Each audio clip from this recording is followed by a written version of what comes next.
tak lupa salawat dan salam semoga selalu tercurah hariban Nabi kita Nabi Muhammad Rasulullah Sallallahu Alaihi Wasallam serta sahabat dan kerabat beliau hingga yaumil akhir. Ini Bang Eja sudah gabung nih. Nah, mungkin dari Banjarmasin ada beberapa orang.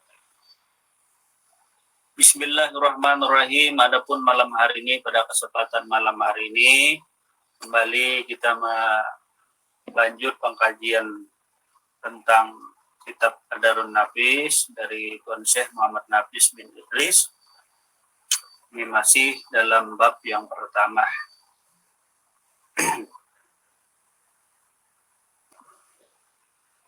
Jadi mohon maaf yang sebesar-besarnya karena beberapa hari cuaca di sini agak kurang bersahabat. Nah, hujan yang begitu deras, sinyal yang kurang bagus. Nah, juga ada kemarin ada padam listrik dan lain sebagainya. Jadi mohon maaf yang sebesar-besarnya kepada saudara-saudara jemaah sekalian yang dirahmati Allah Subhanahu wa taala. Adapun pendahuluan tentang penjelasan tentang hal-hal yang bisa merusak dan menggagalkan seseorang untuk sampai kepada Allah. Nah, pada minggu yang kemarin itu adalah istilah riya. Yang kedua adalah sum'ah. Nah, yang pada malam hari ini itu ada ujub yang artinya membanggakan diri. Yang keempat adalah hijab atau dinding diri. Nah, jadi riya artinya sengaja mempertontonkan atau menampakkan ibadah atau amalnya kepada orang lain, atau ada suatu maksud tertentu yang lain daripada Allah. Misalnya kata Tuan Syekh, beramal semata-mata mengharap surga. Adapun riya yang lainnya, kalau kita dalami kepada diri kita, riya kepada diri kita adalah nampaknya adanya diri kita. Bila masih ada nampak diri kita, maka ini masih bernilai riya. Nah, jadi riya yang paling halus, selain daripada riya yang umum yang disampaikan Tuan Syekh, sengaja mempertontonkan atau menampakkan amal ibadah kepada orang lain, atau adanya suatu maksud daripada selain Allah. Ini yang umum masih. Kalau kepada diri artinya bila diri kita masih ada nampak, artinya perbuatan amal ibadah kita, diri kita yang nampak masih ada terlihat, maka ini pun bernilai riya. Nah, jadi riya yang paling halus lagi artinya dalam kita beramal ibadah, bila masih ada nampak diri kita, ini masih bernilai riya. Jadi riya yang paling halus, ini bukan lagi perkara kita memperlihatkan amal ibadah kepada orang lain, bukan itu lagi. Ini sudah umum. Tetapi yang khususan, nah, yang khususan itu adalah ketika kita beramal ibadah, masih ada terlihat diri kita. Atau masih adanya diri kita, maka ini bernilai riya. Nah, maka masih bernilai riya.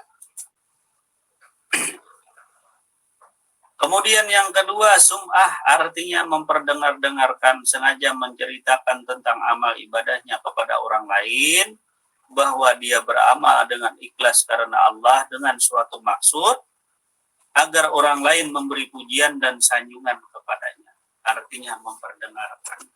Jadi, kalau dihalusi lagi, nah, dari pendapat Tuan Syekh tadi, maka bila masih kita, artinya masih kita yang ada bunyi sesuatu di diri tadi, walaupun tujuannya hanya semata-mata kepada Allah, ibadah kita, nah, kita perdengarkan amal ibadah kita kepada Allah, tapi masih diri kita.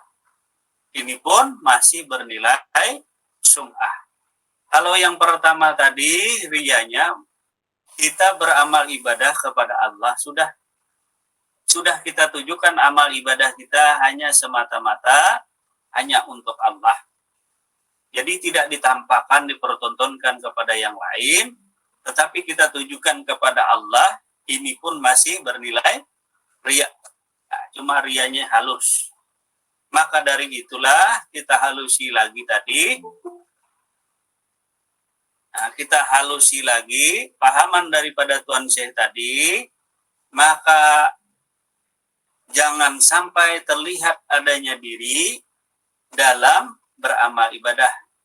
Bukan menyuruh tidak beramal ibadah, jangan salah sangka kena. Maka makrifat tadi wajiblah mendirikan syariat Muhammad. Itu kalau kemarin. Nah, syariat Muhammad adalah diri yang senantiasa berakhlak mulia. Jadi syariat tadi melaksanakan perintah Allah yang mulia atau yang terpuji. Nah, seperti yang ditanyakan saudara Syahrial Hamid pada siang tadi. Nah, jadi yang ria yang halusnya, kemarin ria yang agak besar tadi, yang agak umum tadi, artinya minta lihat atau mempertontonkan amal ibadah kita kepada orang lain. Sedangkan kita, nah dihalusi lagi, beramal ibadah hanya ditujukan kepada Allah, nah, itu pun masih bernilai ria. Maka kita hilangkan diri kitanya tadi, beramal ibadahnya tadi, maka jangan sampai terlihat adanya diri. Yang ada tuh hanyalah perbuatan Allah. Hilangkan perbuatan kita ketika beramal ibadah.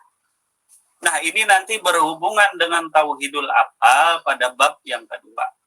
Itu tentang keesaan perbuatan Allah. Nah, tentang af'al perbuatan Allah nanti berhubungan tadi. Nah, jadi jangan sampai terlihat adanya diri di dalam kita beribadah. Artinya semuanya terhubung nanti dengan tauhidul af'al, adanya perbuatan Allah. Mudah-mudahan ini oponi bisa didapat, karena ini mudah aja didapat, banyak aja beredar tadi. Kitab Adarun Nafis ini banyak beredar tadi. Mungkin di Malaysia pun banyak. Nah, cuma yang kontra dengan Adarun Nafis adalah, mohon maaf, kita tidak menyalahkan siapapun karena itu sudah dianugerahkan Allah ilmu kepada diri masing-masing.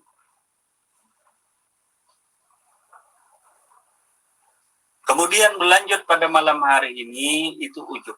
Ujub artinya membanggakan diri. Rasa hebat yang timbul dari dalam hatinya karena banyak amal ibadahnya. Tidak lagi dirasanya bahwa semua itu adalah semata-mata karena karunia dan rahmat Allah. Ini bukan bercerita orang lain, tetapi diri kita lah dulu tadi. Nah, kalau kita dulu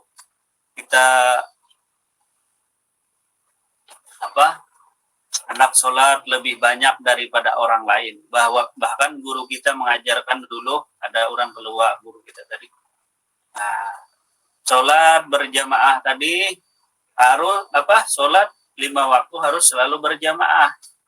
Nah, selalu berjamaah beliau mengajarkan dulu. Nah, pada waktu kita tadi diajarkan sholat 5 waktu selalu berjamaah. Nah, subuh kah, hari hujan kah? Nah, pada waktu itu kita disuruh 40 hari, 40 malam sholat berjamaah. Nah, sholat berjamaah, 40 hari, 40 malam. Pokoknya selalu berjamaah, mau kita. Bila di sini kosong, cari ke sana.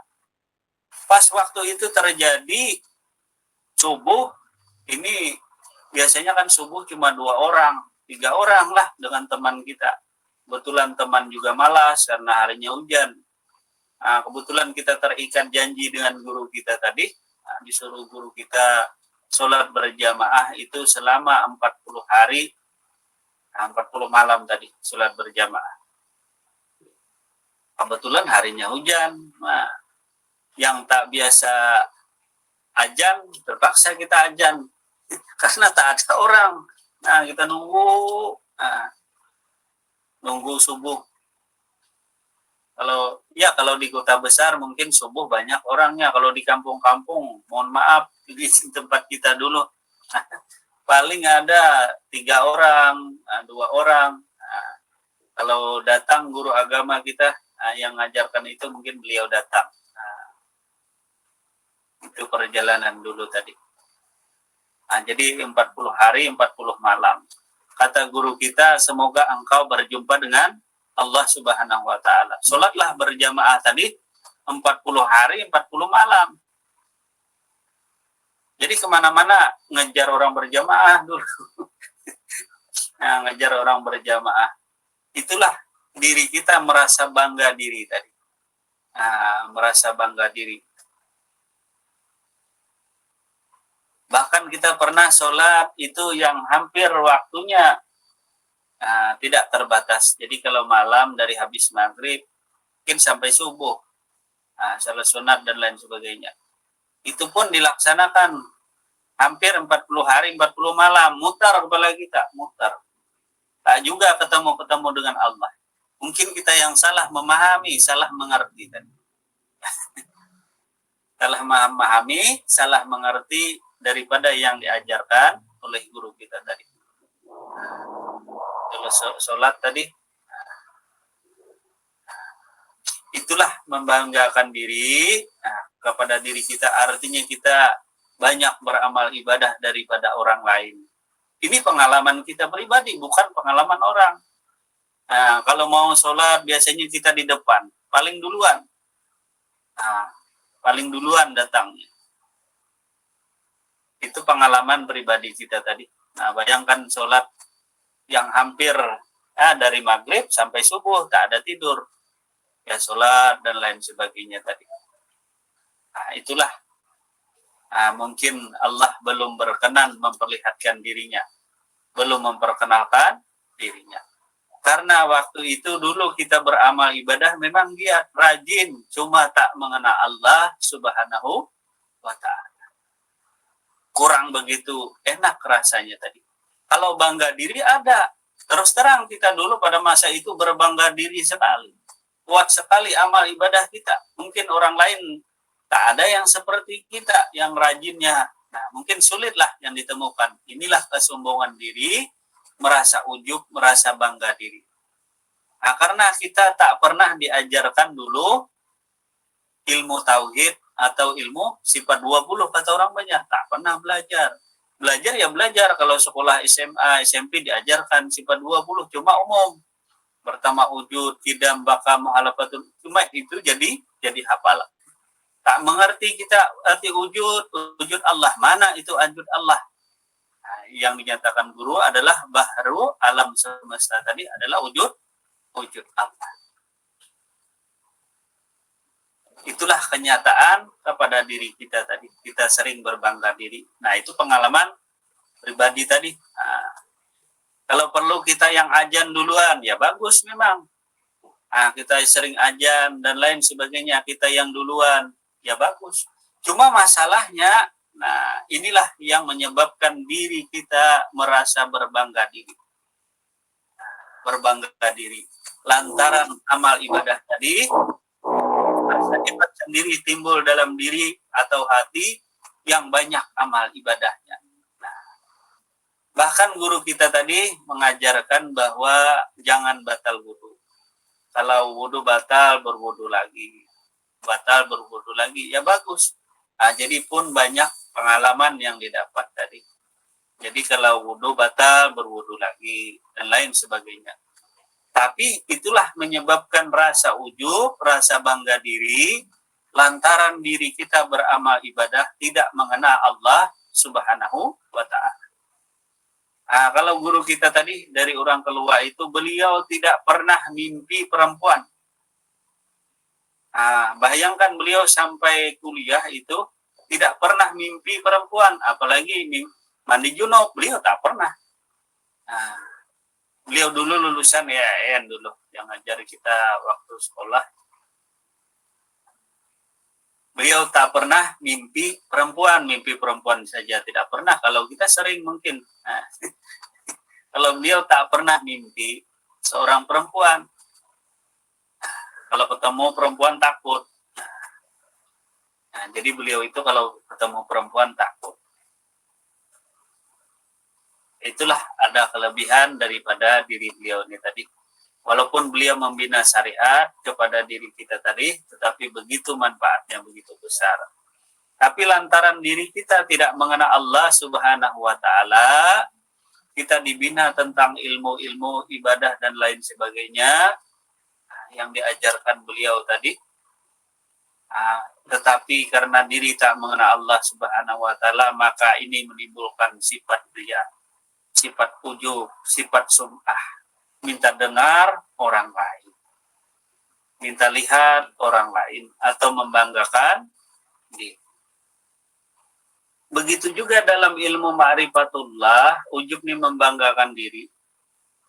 Artinya merasa diri mengenal Allah Subhanahu wa Ta'ala.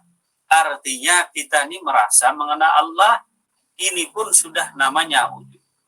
Merasa mengenal Allah Subhanahu wa Ta'ala, ini pun bernilai ujub. Ini pun membanggakan diri. Tidak ada satupun makhluk di atas muka bumi ini yang bisa mengenal Allah, kecuali kata Nabi, Allah sendiri yang memperkenalkan diri. Lalu kenapa dibuka di pengajian? Karena itu proses belajar mengajar, wajarlah. Nah, dalam suatu majelis tadi, kalau tak diceritakan, lalu bagaimana memahamkan? Susah. Kalau belajar sendiri makin repot.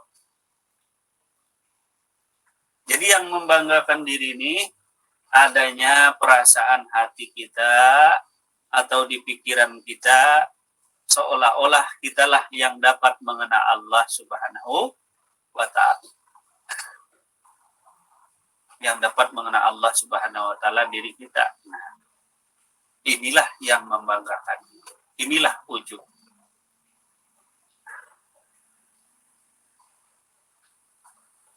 Lalu firman Allah Subhanahu wa Ta'ala, gugur permulaannya karena terhenti pada ibadatnya semata.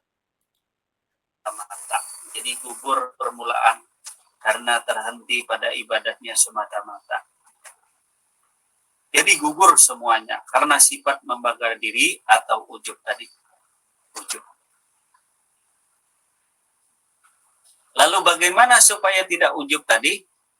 Jangan lagi ada diri kita. Dalam beribadah tadi, jangan lagi ada diri kita. Jangan sampai terlihat adanya diri kita.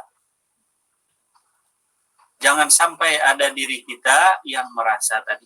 Karena yang punya kuasa adalah Allah Subhanahu wa Ta'ala pada hakikatnya tadi. Kalau kita sampaikan pun kepada orang lain, artinya aku ini tidak kuasa untuk beribadah, untuk sholat, itu pun adalah bernilai ujub. Jadi kalau kita sampaikan kepada orang lain, aku tak kuasa, aku tak membanggakan diri, dan lain sebagainya, artinya itu pun bernilai ujub.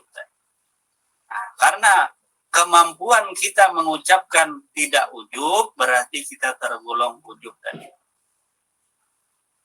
Artinya berarti kita kuasa. Nah, tidak membanggakan diri. Nah, mengaku tidak ujub tadi. Nah, itu berarti merasa diri hebat tadi. Nah, kata orang Banjar sutil, merasa tidak riya berarti riya. Merasa tidak sum'ah berarti sum'ah. Merasa tidak ujub membanggakan diri berarti kita telah membanggakan diri kita. Nah, maka di sana diam. Diamlah tempat. Kemudian hajabun yang keempat kata Tuan Syekh adalah hajabun atau hijab atau dinding. Dinding yang dimaksud adalah karena terlena dan kagumnya atas keindahan amalnya, sehingga tertahan pandangan hatinya suhudnya kepada kekaguman itu semata-mata, atau dengan kata lain terpengaruh kepada keindahan amal ibadahnya sendiri dan tidak dirasakannya bahwa semua itu adalah karunia Allah. Nah, ini terlena. Misalnya kita ajan suaranya bagus. Nah, suaranya bagus, atau mengaji suaranya fasih dan lain sebagainya, lalu kita terlena tadi dengan keindahan amal ibadah kita tadi. Ini hijab. Ini secara umum tadi. Nah, hijab atau dinding. Karena terlena dengan kagum keindahan amalnya sendiri. Nah, kemarin amal apa? Amal adalah perbuatan diri dari ujung rambut sampai ujung kuku, jasmani dan rohani. Perbuatan diri kita itu dinamakan amal. Menggerakkan tangan, melihat, mendengar, berkata-kata, berdiri, duduk, berbaring, jalan, dan lain sebagainya, ini dinamakan amal. Sedangkan ibadah adalah, karena makrifat itu kepada diri, lalu hubungannya kepada diri apa? Ibadah tadi. Berarti seluruh anggota batang tubuh ini adalah yang dinamakan ladang amal. Jadi ladang amal adalah seluruh batang tubuh, baik zahir maupun batin. Kalau kita tak punya uang, apa yang diamalkan? Ya diri kita nih ladang amal. Ladang amal jariah adalah diri kita. Nah, kalau uang kan harus punya uang. Kalau diri ada, ini anugerah Allah yang diberi rahmat dan nikmat oleh Allah. Inilah ladang amal. Jadi mata untuk beribadah, telinga untuk beribadah, otak untuk beribadah, hati untuk beribadah, mulut untuk beribadah, hidung yang keluar masuk napas adalah untuk beribadah, hati adalah untuk beribadah. Jadi yang namanya ibadah itu adalah seluruh anggota batang tubuh. Jadi bukan hanya perkara hati yang beribadah, tidak. Bukan perkara pikiran yang beramal ibadah, tidak. Tetapi seluruh anggota batang tubuh kita, inilah ladangnya amal ibadah. Jadi ladang amal ibadah adalah di diri kita. Kalau tak punya uang, bagaimana zakat? Jadi ladang amal tadi adalah di dirimu. Kalau sudah punya diri tadi. Jadi ladang amal adalah diri kita sendiri tadi. Jadi bagi yang terlambat hadir, nanti mungkin ada nanti rekamannya, bisa di tayangan ulang. Mungkin saudara Eja ada rekamannya tadi. Di sini ada rekamannya, jadi tak masalah yang tak bisa hadir. Nah, jadi pada malam hari ini itu ada dua sifat. Pertama adalah ujub, yang kedua adalah hijbun atau hijab.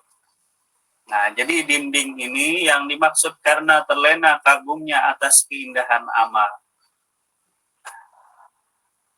Jadi perlu ditegaskan yang namanya amal, itu umum. Kalau khususnya kepada diri kita. Nah, inilah ladang amal. Engkau tanam apapun di sini. Engkau tanam amal baik yang kau terima. Tapi ketika engkau amal buruk yang kau tanam di ladang ini, maka duri yang kau petik. Nah, kalau kita nanam pada diri kita. Nanam apa aja? Mulut kita, mata kita. Kita tanam amal yang buruk, Allah akan membalas di dunia wal akhirat. Di dunia dan di akhirat. Nah, jadi buahnya kita petik di dunia dan di akhirat. Ini ladang amal adalah diri kita. Dalam bermakrifat ada istilah syariat Muhammad. Jadi kata Tuhan saya tadi, diwajibkanlah orang bermakrifat tadi melaksanakan syariat Muhammad.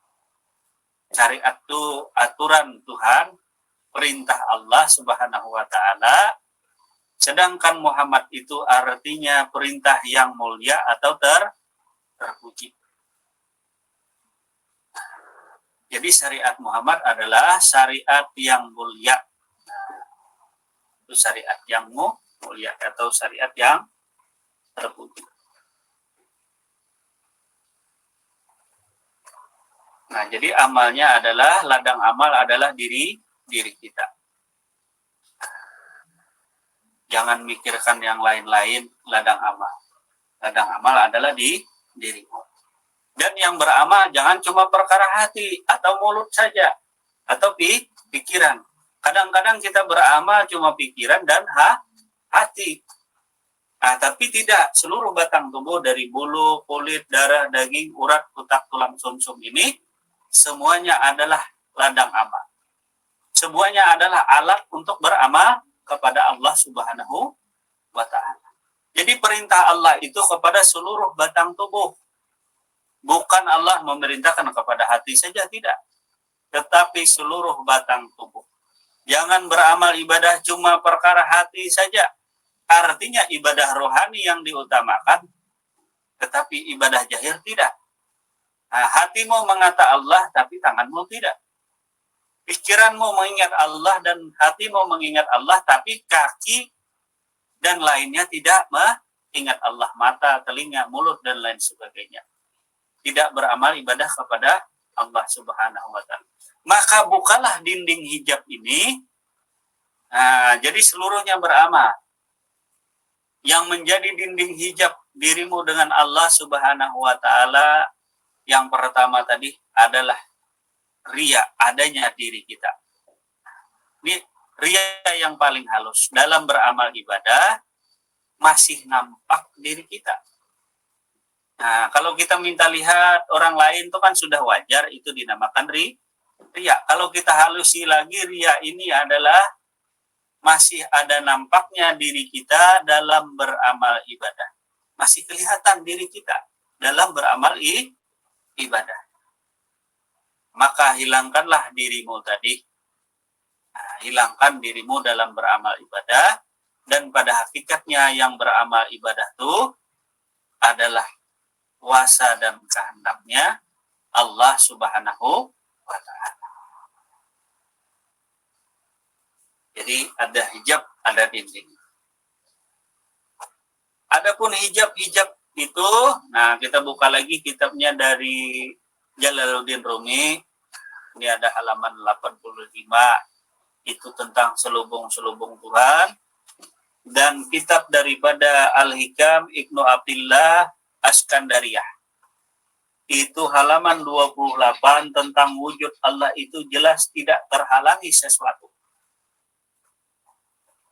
Jadi menurut Ibnu Abdillah, wujud Allah itu jelas dan tidak terhalang oleh sesuatu. Daripada Tuan Syekh Muhammad Nafis bin Idris, di bab pertama itu halaman 20, itu tentang dinding atau hijbun, dinding diri dengan Allah Subhanahu wa Ta'ala. Jadi semuanya dibahas oleh para arif billah, tentang hijab, tentang dinding diri kita dengan Allah Subhanahu wa Ta'ala. Hampir di semua kitab-kitab, khususnya kitab ilmu ma'rifatullah ada di sana. Termasuk daripada karangan Tuan Syekh Abdul Qadir Al-Jailani, didapat juga sama. Sama dibahas tentang hijab, dinding diri kita dengan Allah Subhanahu wa Ta'ala. Cuma bahasanya saja yang agak berbeda. Cuma tujuannya adalah supaya diri kita tidak terhijab, tidak terdinding lagi dengan Allah Subhanahu wa Ta'ala.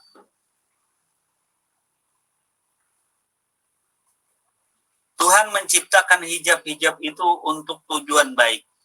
Jika keindahan Tuhan itu tampak tanpa hijab, kita tidak akan sanggup menanggung pesonanya. Tidak bisa menikmati daya pikatnya, sebab hijab itulah kita mendapatkan kebaikan dan manfaat. Ini dari Jalaluddin Rumi. Kalau dari Al-Hikam, wujud Allah itu jelas tidak terhalangi oleh sesuatu. Semesta itu seluruhnya gelap gulita, ia akan diterangi oleh wujud Allah. Siapa yang melihat semesta namun tidak melihatnya di sana atau tidak melihatnya ketika sebelumnya atau sesudahnya melihat semesta, berarti ia telah disilaukan oleh cahaya-cahaya lain dan terhalang dari surya ma'rifat karena tertutup tebal awan dunia. di antara tanda-tanda kekuasaan Allah dimanapun dia mampu menghalangimu dari melihatnya dengan sesuatu yang tidak ada. Nah, jadi dari Al-Hikam, di antara tanda-tanda kekuasaan Allah, dia mampu menghalangi dirimu dengan melihatnya dengan sesuatu yang tidak ada. Jadi sesuatu yang tidak ada itu menjadi hijab diri kita dengan Allah Subhanahu wa Ta'ala. Karena benda itu berharga, ini misalnya benda berharga. Sesuatu benda yang berharga kan letaknya pasti dalam suatu kotak, suatu tempat yang tersembunyi. Misalnya kotak uang. Atau bank tadi tertutup rapat. Ada hijab, ada dinding. Begitu juga tempat penyimpanan emas. Misalnya penggadaian dan lain sebagainya.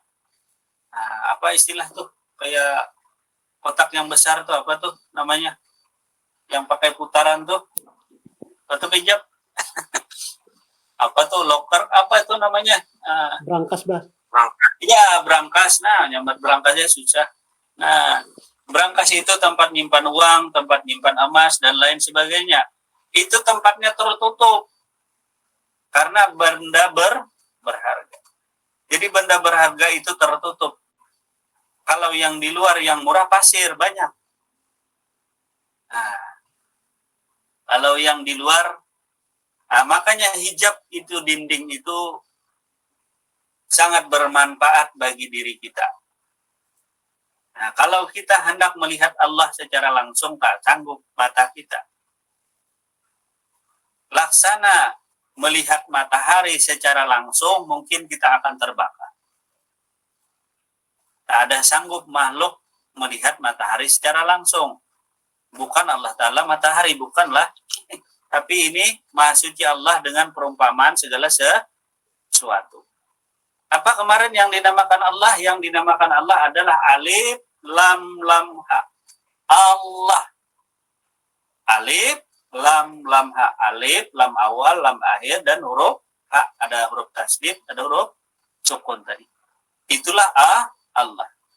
Nah, lalu dalam pembahasan dalam ma'rifat itu, beberapa keterangan yang kita dapat daripada ulama-ulama ma'rifat, khususnya Arif Billah Banjar, itu ada keterangan alif, jad, lam awal sifat, lam akhir asma Allah.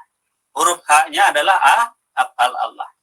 Kalau di Darun Nafis tidak ada pembahasan tentang Allah. Yang ada di sini tauhidul jad, tauhidul sifat, tauhidul asma, tauhidul af'al. Mungkin itu saja yang perbedaan. Nah, kalau di kitab lain, khususnya para Arif Billah Banjar, mungkin mudah-mudahan nanti kita bisa bagikan nanti. Dalam Ma'rifat Banjar ada dibahas tentang Allah. Apa itu makna daripada Allah? Ada alif, lam awal, lam akhir, dan huruf H. Itu ada jad, ada sifat, ada asma, ada af'al. Kemudian ada 4 alif di atasnya. Ada alif di atas pertama. Kemudian huruf sukun itu menandakan 3 alif lainnya. Nah, alif 3 alif bergabung menjadi huruf sukun. Alif 1, alif 2, alif 3. Alif 4-nya di atas. Itu menandakan alif itu adalah keesaan Allah. Di dalam Darun Nafis itu dinamakan tauhidul. Nah, alif berhubungan dengan alif itu tauhidul jad. Kemudian alif berhubungan dengan lam itu tauhidul sifat. Kemudian alif berhubungan dengan lam akhir itu tauhidul asma, keesaan asma Allah. Kemudian alif berhubungan dengan huruf H itu dinamakan tauhidul apa. Itulah yang dinamakan Allah tadi dalam skema alif lam H Allah. Nah, jadi jangan mudah kita marah kepada orang lain. Kan siang tadi kaligrafi berlambang Allah, itu bukan Allah, itu kaligrafi. Itu tulisan daripada huruf Allah, bukan Allah. Tapi Allah ada mengandung makna alif lam H, ada tasdid tadi. Nah, itulah gunanya kita belajar ilmu makrifat tadi. Nah, karena ini mulai dasar kita belajar dari awal. Nah, lalu ada istilah tauhidul af'al, tauhidul sifat, tauhidul asma. Kalau di kitab ini tidak dijelaskan dari mana tauhidul af'al dan lain sebagainya. Nah, asal mulanya tauhidul zat, tauhidul sifat, tauhidul asma, tauhidul af'al itu diambil daripada makna daripada Allah. Karena ini keesaan daripada Allah Subhanahu wa ta'ala. Jadi jangan heran nanti dari mana af'al dan lain sebagainya. Ini bersumber daripada nama Allah Subhanahu wa ta'ala. Ayat pertama berbunyi Iqra bismi rabbikal ladzi khalaq. Bacalah dengan nama Tuhanmu. Lalu kita baca seperti apa membacanya? Allah. Nama Tuhanmu siapa? Allah. Lalu kita baca alif lam lam ha Allah. Apa makna? Bukan hanya sekadar kita membaca, tapi pahamilah, mengertilah kata Rasulullah Sallallahu Alaihi Wasallam. Jika engkau mengenal dirimu, niscaya engkau mengenal Tuhanmu. Berarti berhubungan antara bacaan Iqra bismi rabbikal ladzi khalaq. Bacalah dengan nama Tuhanmu. Nah, apa nama Tuhanmu dibaca? Allah ini apa maknanya? Nah, lalu karena Tuan Syekh ini tadi, karena kemuliaan yang didapat daripada Allah Subhanahu wa ta'ala, anugerah ilmu ma'rifat tadi daripada guru-gurunya, lalu beliau diminta oleh kawan-kawannya, seperti yang kita baca di awal daripada penulisan kitab Qadarun Nafis, diminta kawan-kawannya tadi disuruh menulis ilmu ma'rifat. Nah, lalu ditulis keterangannya tauhidul af'al, tauhidul asma, tauhidul zat.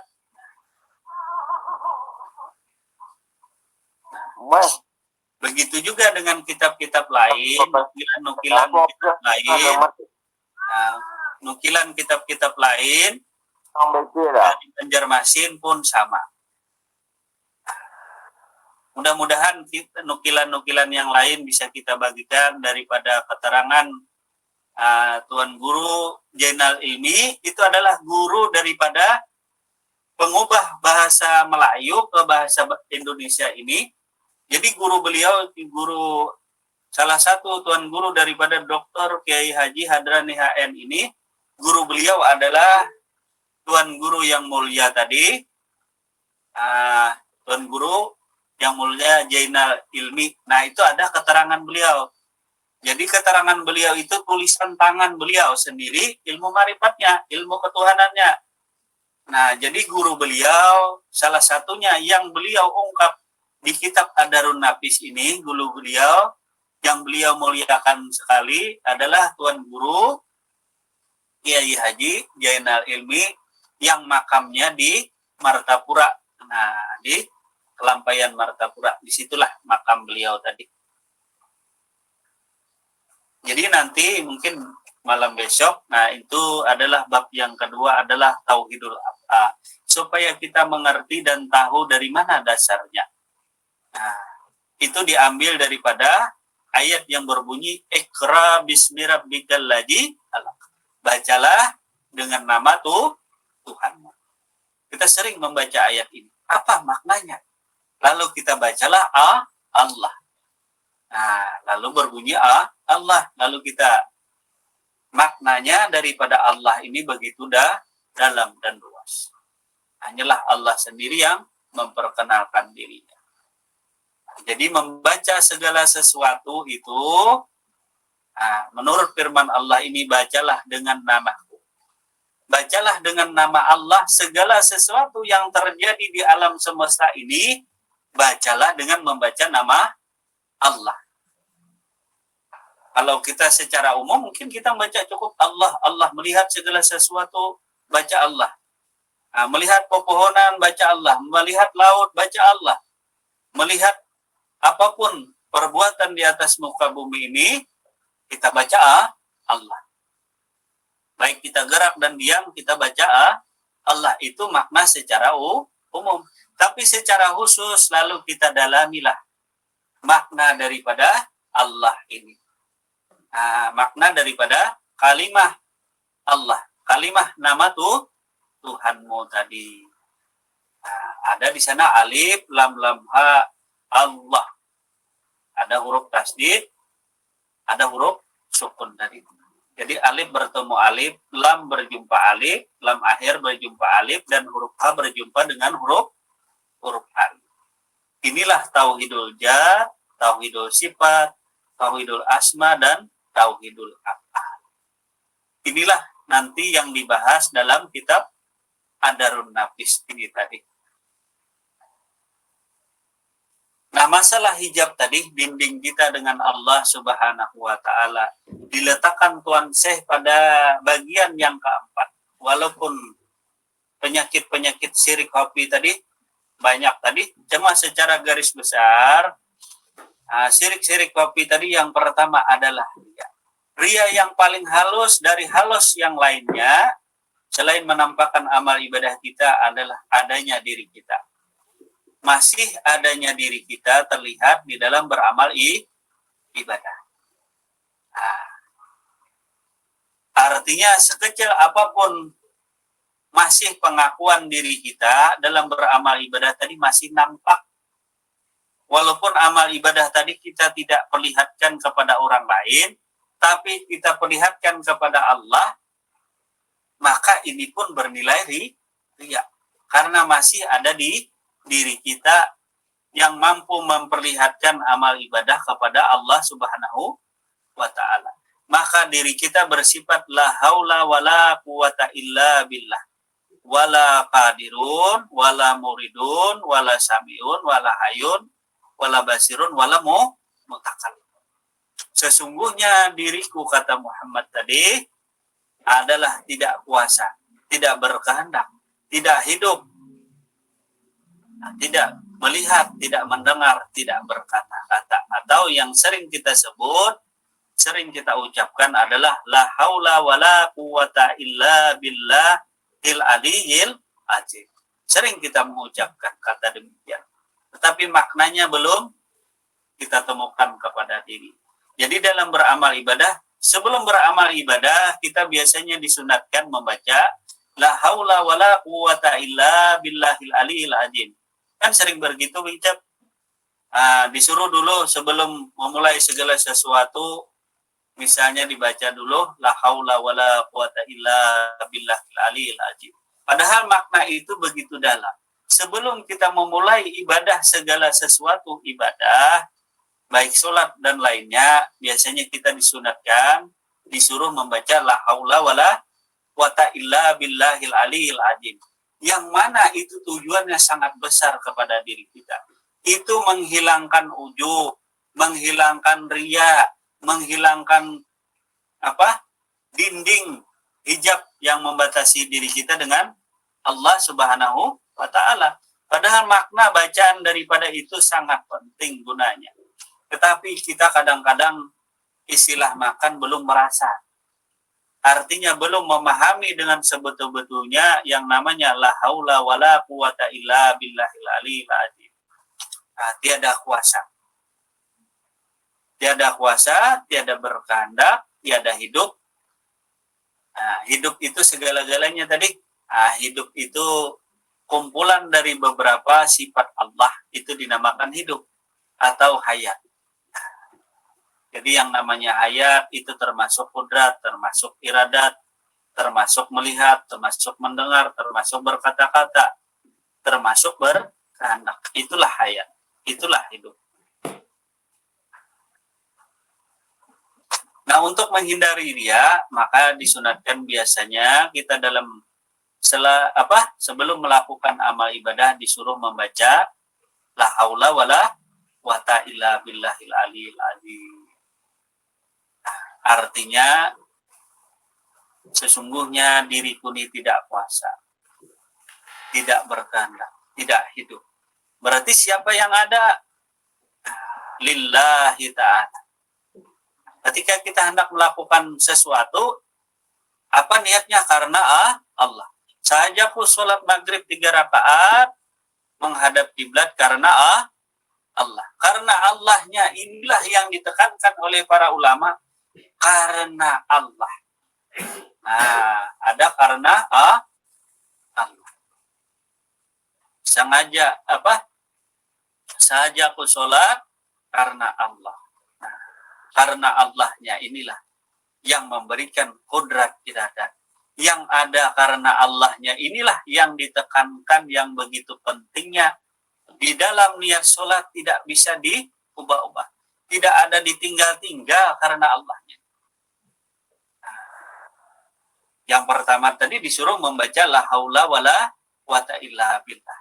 Artinya tiada yang kuasa. Berarti siapa yang kuasa? Berarti yang kuasa adalah Allah.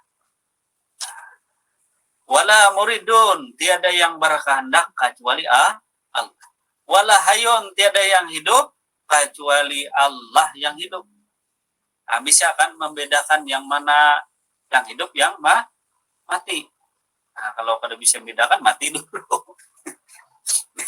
Bisa kan yang membedakan yang mana itu bersifat hayun, yang mana itu bersifat mati. Kalau diri kita ini hidup kah mati kah? Nah, mustahil yang hidup ini kita padahkan mati. Mustahillah diri yang hidup ini kita nyatakan mati.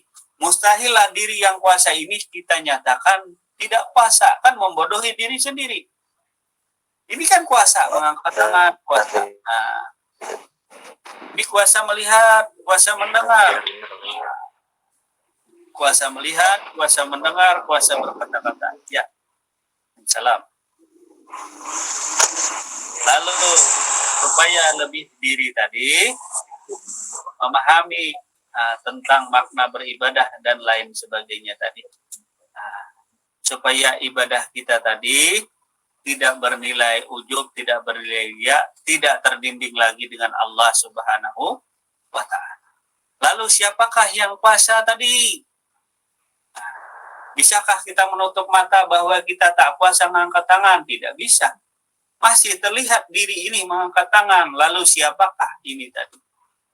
Nah, lalu jawabnya adalah Qul a'udzu birabbin nas. Katakanlah wahai Muhammad, akulah yang mengatur dan memelihara manusia. Malikin nas, akulah raja manusia tadi. Nah, jadi yang maha kuasa adalah Allah. Nah, yang kuasa adalah Allah. Kemudian yang punya wujud siapa? Nah, itu nanti dibahas dalam pembahasan yang lain tadi. Nah, kemudian hijabun, hijab tadi adalah dinding. Nah, dinding diri kita dengan Allah Subhanahu wa ta'ala. Maka hilangkanlah riya dalam beribadah tadi. Nah, pada hakikatnya hanyalah Allah jua yang berbuat tadi, tidak lain daripada Allah. Maka sum'ah tadi yang memperdengar-dengarkan tadi tiada lain daripada Allah juga. Kemudian ujub tadi supaya tidak ujub lagi, membanggakan diri bahwasanya rasa hebat sendiri yang timbul dalam hatinya karena banyak amal ibadahnya tidak dia rasakan bahwa semua itu adalah semata-mata karena karunia dan rahmat Allah. Jadi tiadanya diri tadi. Nah, jadi kalau salah satu penyakit itu muncul, riya tadi salah satunya, maka yang lain pun akan ikut-ikutan. Ya, jadi riya yang pertama timbul, misalnya adanya diri kita masih dalam beribadah, maka akan menimbulkan ujub. Karena masih ada diri kita. Artinya diri kita masih ada, masih mampu memperlihatkan amal ibadah kepada Allah Subhanahu wa ta'ala. Mampu menunjukkan amal ibadah, artinya amal ibadah ini kita sanggup mempersembahkan langsung kepada Allah, maka ini pun bernilai riya. Ini pun akhirnya jadi ujub. Artinya merasa bangga diri mengenal Allah. Merasa bangga diri bisa berjumpa Allah. Ini pun bernilai ujub. Ini pun akhirnya menjadi hijab atau dinding diri kita dengan Allah Subhanahu wa ta'ala. Tak henti-hentinya kita sampaikan kepada saudara kita yang telah dianugerahkan Allah dapat melakukan perjalanan spiritual tadi, seperti diperlihatkan Allah, alam roh, alam arwah tadi, alam nabi dan para rasul, termasuk alam hadratullah. Diperlihatkan Allah, tanda-tanda kebesarannya, di antaranya adalah diperlihatkannya nikmatnya berupa surganya Allah, dinampakkannya oleh Allah Subhanahu wa taala ajabnya yang bernama neraka. Ini pun bukan tujuan. Ini akan mengakibatkan diri kita terhijab dengan Allah Subhanahu wa taala. Ini pun juga akan berujung membanggakan diri kita kepada Allah Subhanahu wa taala, merasa bangga diri kita karena telah dianugerahi Allah dapat diperlihatkannya surga neraka tadi, dapat diperlihatkannya alam arwah tadi. Ini pun bisa menyebabkan ujub karena merasa diri tadi berbangga diri.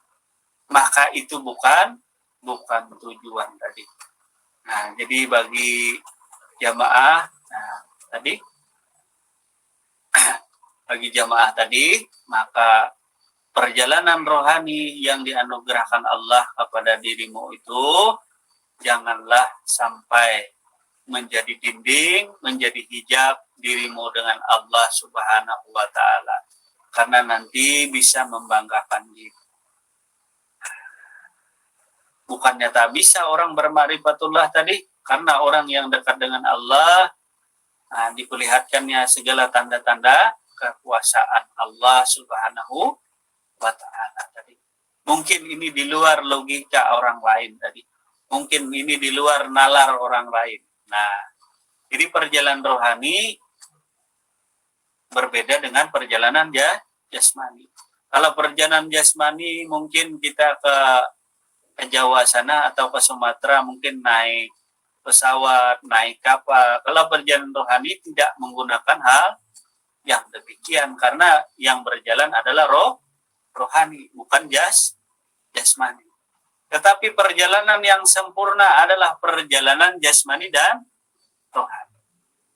Jadi perjalanan yang sempurna adalah jasmani dan rohani. Julak kita tadi, saudara daripada guru kita, bapak kita tadi, itu yang bernama Wali Katum Tabudaran. Itu beliau ditemukan orang di Mekah Madinah dengan menggunakan sandal terompah. Sandal terompah itu terbuat dari pelepah. Mungkin di Riau atau di Sumatera ada daripada pinang. Lipak pinang itu apa namanya itu, pelepah yang bisa dimainkan waktu kita kecil, ditarik itu. Itu dibikin sandal terompah. Dulu kan terompah. Dulu menggunakan terompah tadi. Dan yang menjadi saksi hidup tentang perjalanan kewalian dari Wali Katumi tadi, orangnya masih hidup sampai sekarang. Yang diriwayatkan orang, yang ditulis saksi hidup tentang perjalanan kewalian Muhammad Tartum Ali tadi, atau Wali Katum yang kita kenal tadi. Beliau ditemukan orang di Mekah Madinah sana.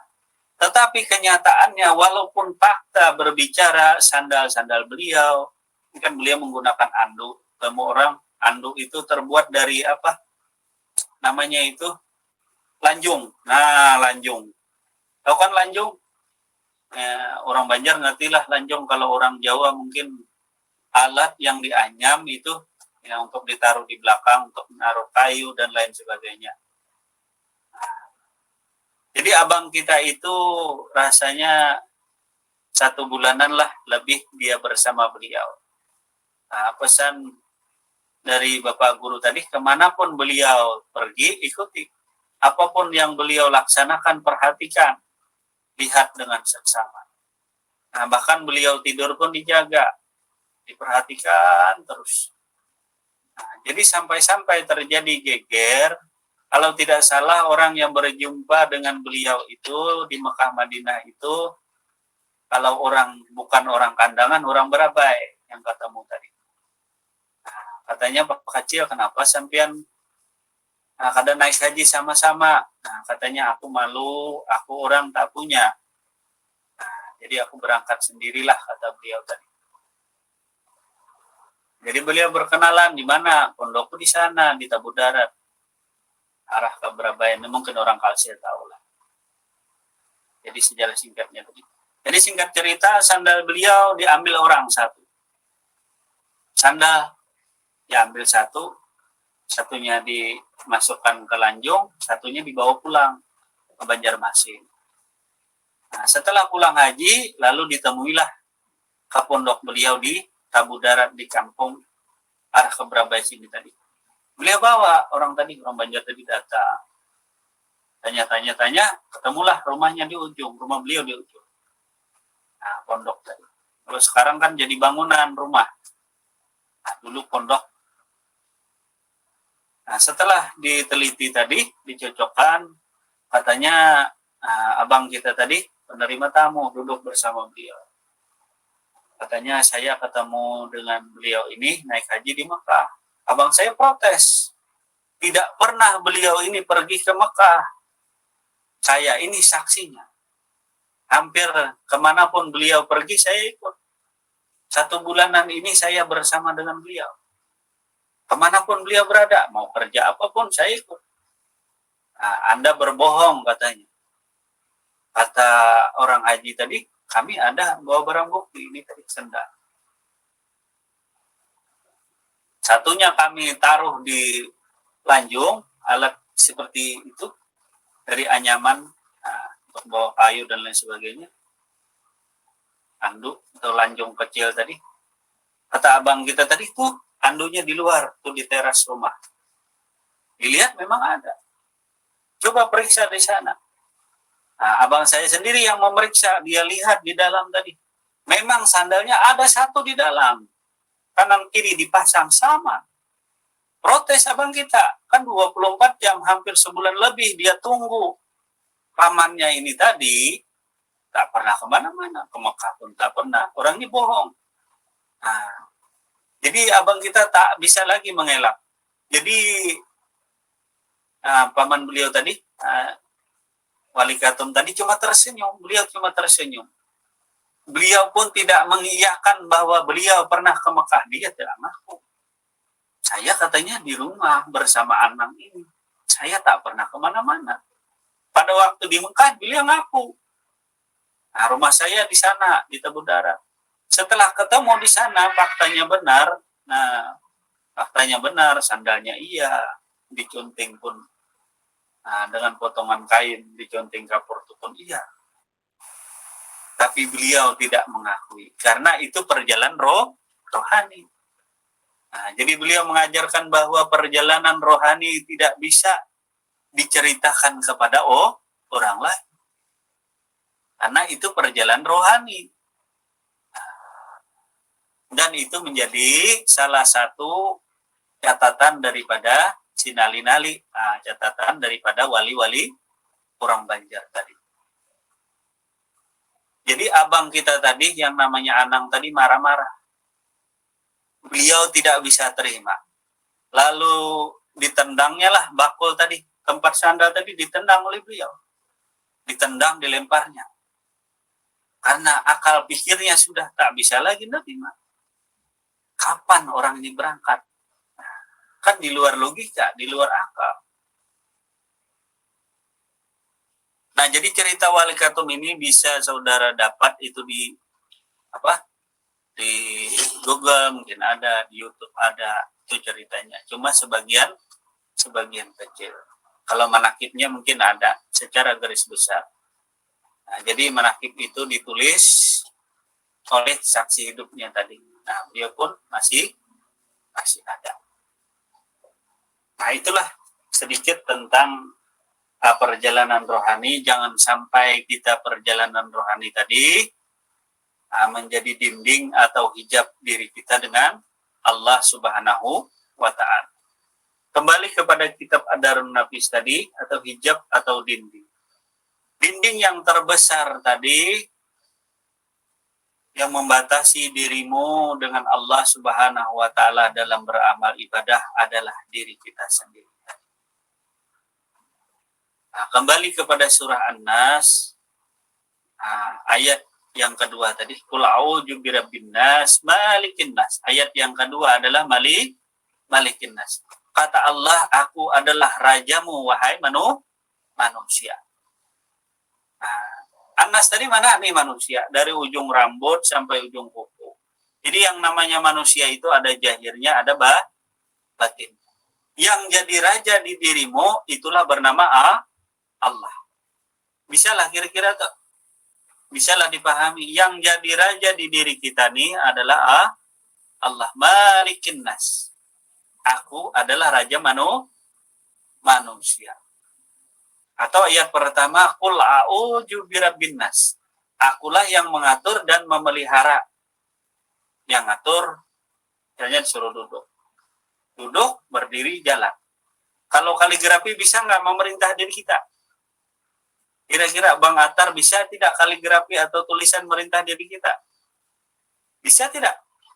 Tentunya kaligrafi tidak bisa memerintah manusia. Kaligrafi tidak bisa jadi raja manusia. Yang bernama Allah inilah yang jadi raja manusia. Seluruh manusia yang jadi raja itu Allah. Apapun dirinya, apapun agamanya, apapun sukunya, yang jadi raja itulah Allah. Yang mengatur dirinya adalah Allah, apapun sukunya. Nah, siapapun dirinya, yang jadi raja di dirinya itulah Allah. Yang mengatur seluruh manusia itulah Allah.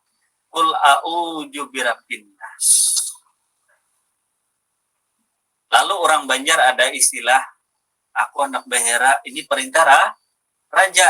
Nah, orang Banjar sering guyon. Aku diperintah raja untuk behera. Perintah raja. Nas tadi adalah manusia. Maliknya tadi adalah raja manusia.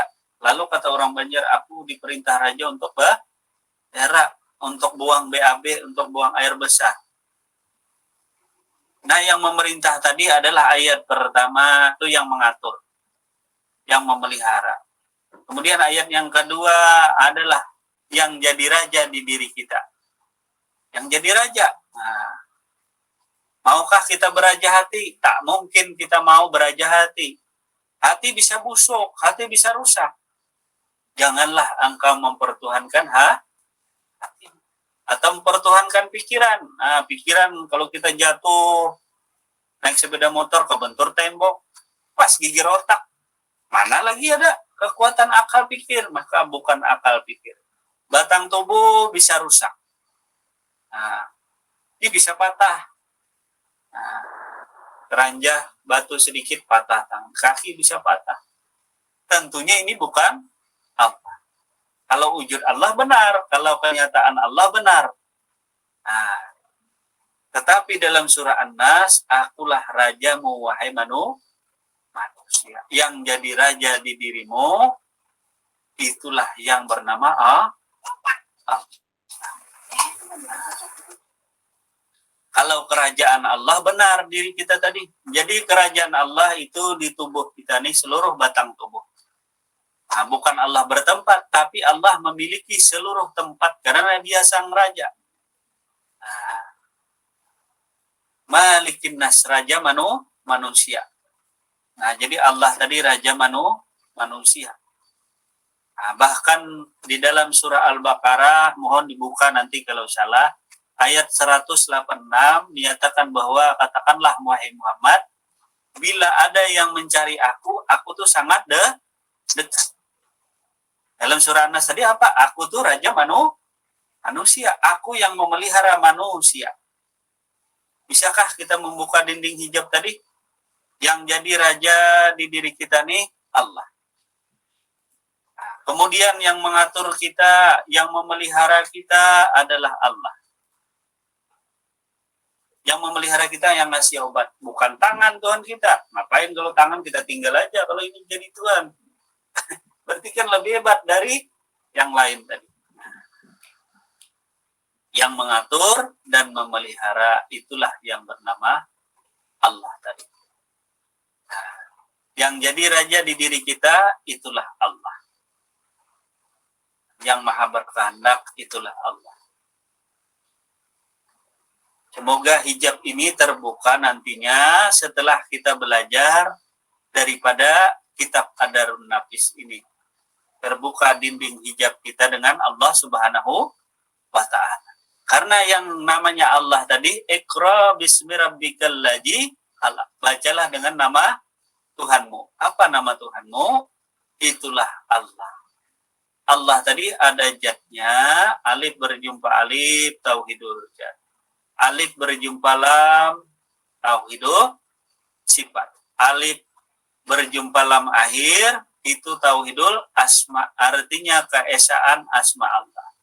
Keesaan zat Allah.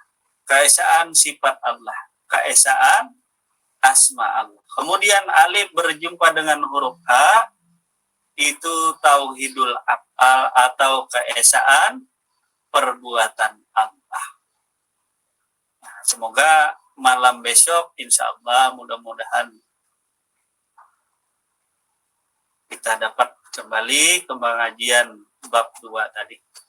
Nah, bab 2 itu tentang tauhidul af'al, keesaan perbuatan Allah. Kembali kepada hijab tadi, dinding tadi. Nah, Tuhan menciptakan hijab-hijab itu untuk tujuan baik. Karena benda berharga tadi. Nah, ini dari Jalaluddin Rumi tadi. Laksana matahari, kalau kita mau melihat langsung tentu tak akan bisa. Hancur batang tubuh kita, angus. Nah, tetapi karena adanya hijab tadi, adanya dinding-dinding tadi, nah, tujuannya sangat baik tadi.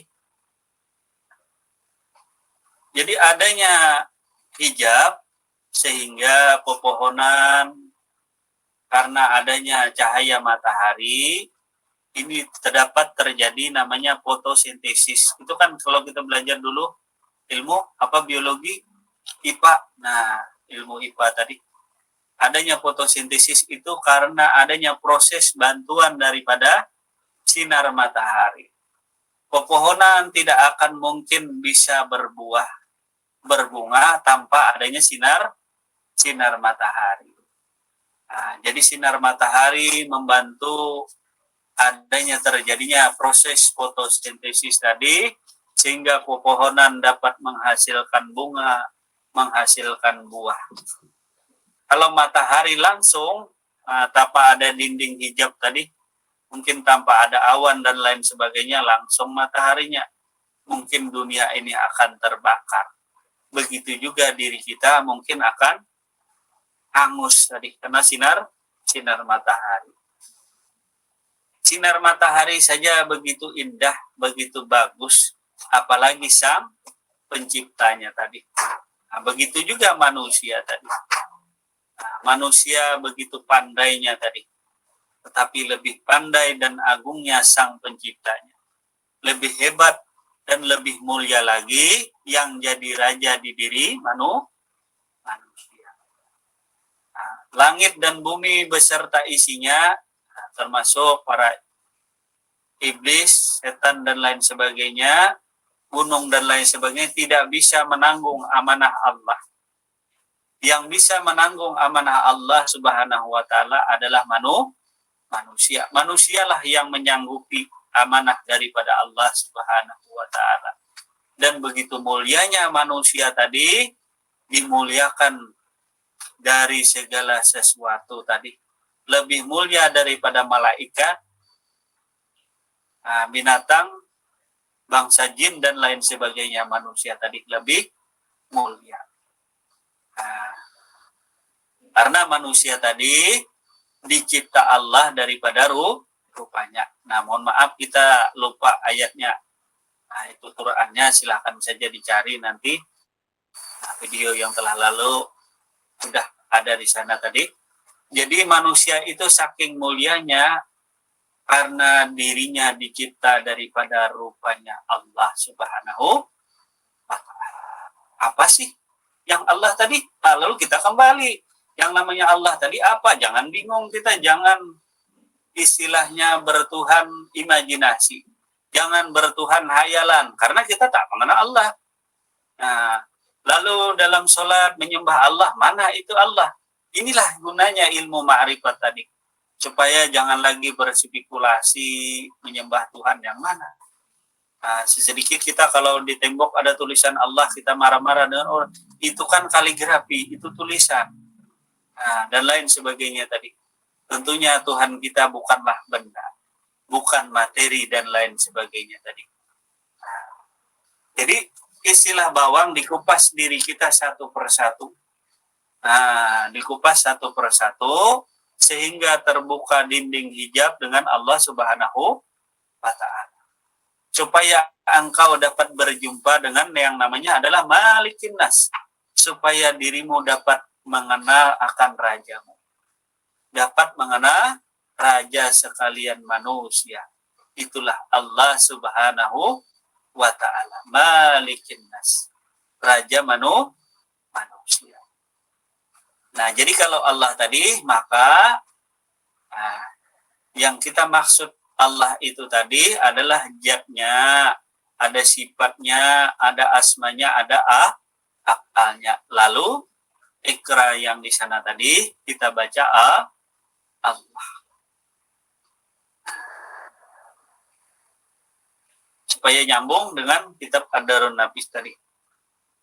Nah, karena efek sinar matahari terproduksilah tambang-tambang emas, perak, batu mulia, dan lain sebagainya. Matahari menebarkan begitu banyak manfaatnya tadi. Nah, andai jarak yang didekatkannya, ia tak akan memberi manfaat apapun. Justru alam dan seluruh makhluk akan terbakar dan binasa, tak tersisa apapun.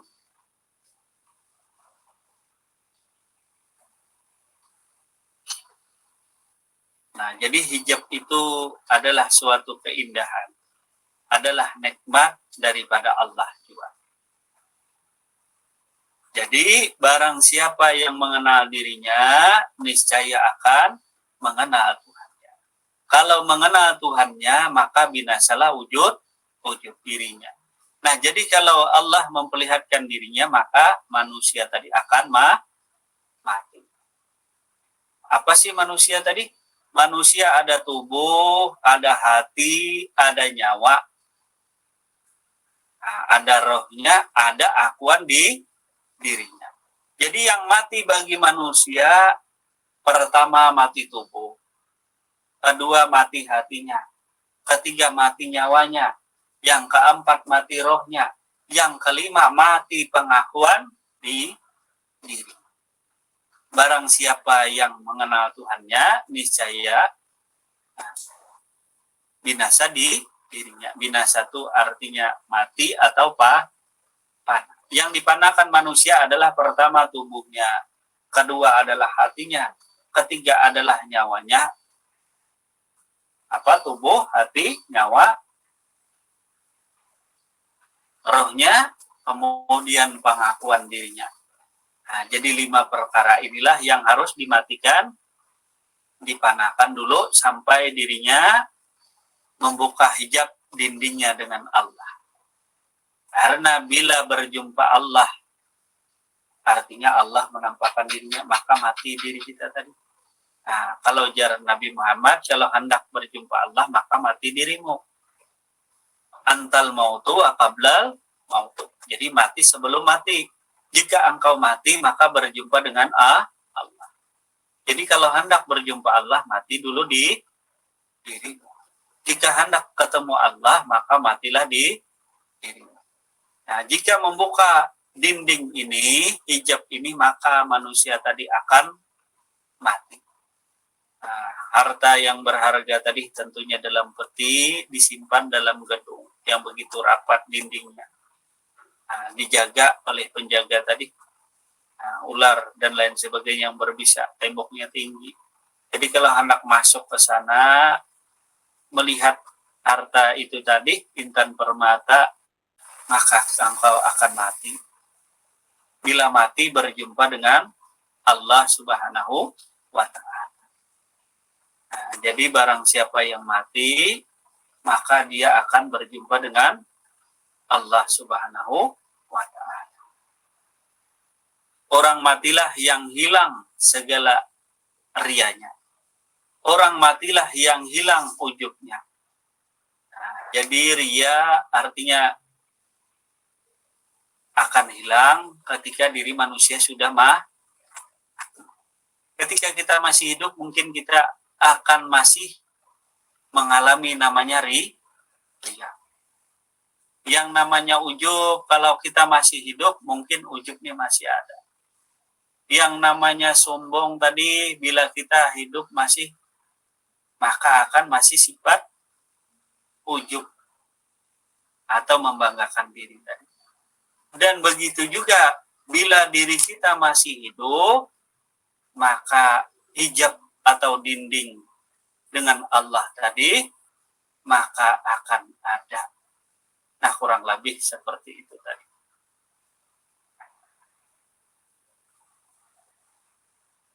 Nah, jadi kalau orang hidup, orang mati, beramal saja tak bisa lagi.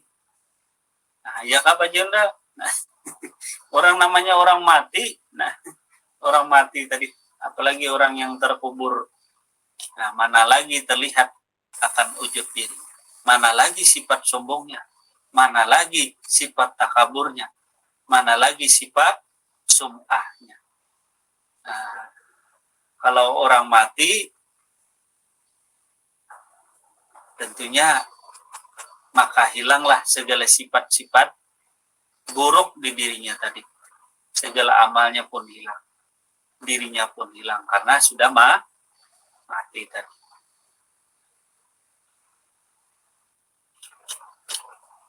Nah, semoga pelajaran malam hari ini daripada Tuan Syekh